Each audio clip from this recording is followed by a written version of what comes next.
Duty শেষে একটু শহরের মধ্যে যাই কেনাকাটা করার জন্য। পরে কেনাকাটা শেষ করে অনেক ক্ষুধা লেগে গেল, ভাবলাম যে কোথাও গিয়ে একটু খাওয়া দাওয়া করি। তো সিরাজগঞ্জে এটা প্রথম কাচ্চি ভাই, যেটা হচ্ছে ঢাকার ব্রাঞ্চ, সেটার এখানে একটা আউটলেট দেওয়া আছে। তো এখানে আমরা গেলাম, দেখলাম যে গিয়ে দেখি আসলে এখানকার কাচ্চিটা কেমন। যখন ঢাকায় থেকেছি তখন তো সেখানকারটা খাওয়া হয়েছে, কিন্তু এখানকারটা এই পর্যন্ত আমরা খেয়ে দেখিনি কেমন, যার জন্য চলে গেলাম ওখানে। গিয়ে যে মেনু কার্ড দেখতে পাচ্ছেন, তো এখানে যেটা ছিল হচ্ছে বাসমতি পোলার চাউলের যে কাচ্চিটা ছিল, এটা হচ্ছে খাসির কাচ্চি। এটা হচ্ছে 180 টাকা করে প্রাইস ছিল, একজন খাওয়ার জন্য এনাফ, ভালোই ছিল। যাই হোক, আমরা 2টা অর্ডার করে ফেললাম এখানে। আর এই ফাঁকে অর্ডার আসতে আসতে আমি একটু চারিদিকে হালকা করে ভিডিও করে নিচ্ছিলাম। রেস্টুরেন্টটা খুব একটা বড় না, ছোটোই ছিল।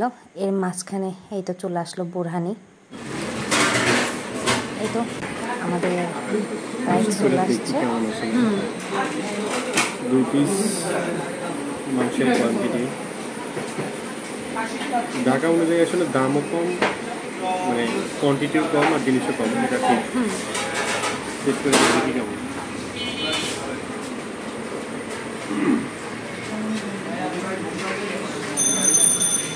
মোটামুটি বেশি ভালো তা না, আবার খুব বেশি খারাপ বেশি দাম, মোটামুটি এভারেজ। এখন আমি শুরু করব। দেখতে পাচ্ছেন ভাবলে বলছে একটা আলু, মাংসের পিসগুলো বড় বড় আছে, তাই না? ডিম, 2টা মাংস।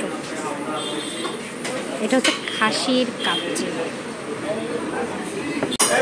ভালো ছিল।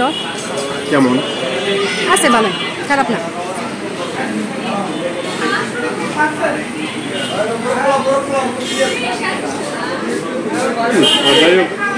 তোমার মতো রান্না করে বলো, আবার বলো। তোমার বিরিয়ানি বেস্ট।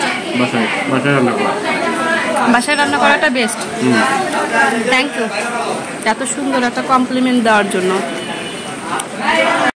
রাহু, বোরহানিটা খেয়ে বলো তো, বোরহানিটা কেমন?